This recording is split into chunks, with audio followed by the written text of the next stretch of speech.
రాష్ట్ర అధికార ప్రతిపక్ష నేతలు తిట్లు మానుకొని డెవలప్మెంట్ పై ఫోకస్ చేయాలన్నారు బీజేపీ నేతలు.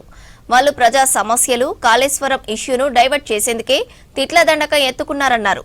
అన్ని వర్గాల అభివృద్ధే లక్ష్యంగా ప్రధాని మోదీ పనిచేస్తున్నారన్నారు కమలం నేతలు.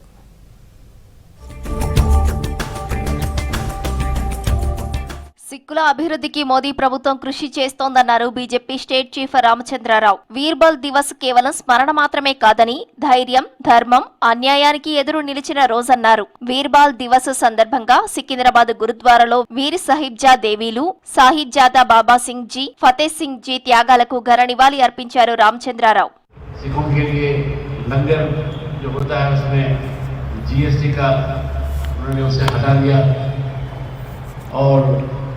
कई सारे ऐसे कार्यक्रम लिए हैं. शहाबजादे जोरावर सिंह और फतेह सिंह जैसे उनकी बात सबको जनता को जानना चाहिए, युवा को जानना चाहिए.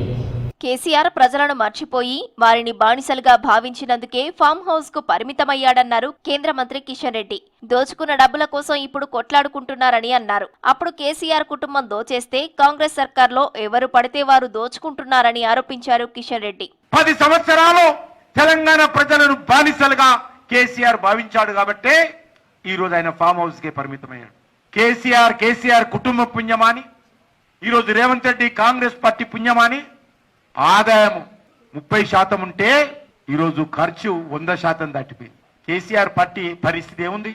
దోచుకున్నటువంటి డబ్బు దానికోసం ఈరోజు కుటుంబ సభ్యులు కొట్లాడుకుంటున్నారు. తెలంగాణ రాజకీయాల్లో అభివృద్ధిపై ఏమాత్రం చర్చ జరగడం లేదన్నారు కేంద్ర మంత్రి బండి సంజయ్. రాష్ట్రంలో అధికారంలో ఉన్నవారు, అధికారం కోసం ఆరాటపడేవారు పరస్పరం దూషణలకు దిగుతున్నారని విమర్శించారు.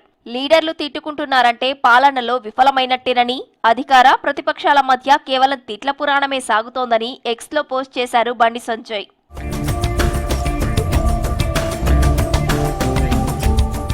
ఇవాళ కాకపోతే రేపైనా తన సొంత పార్టీకి తిరిగి వెళ్లాల్సి ఉంటుందన్నారు ఎమ్మెల్యే రాజాసింగ్.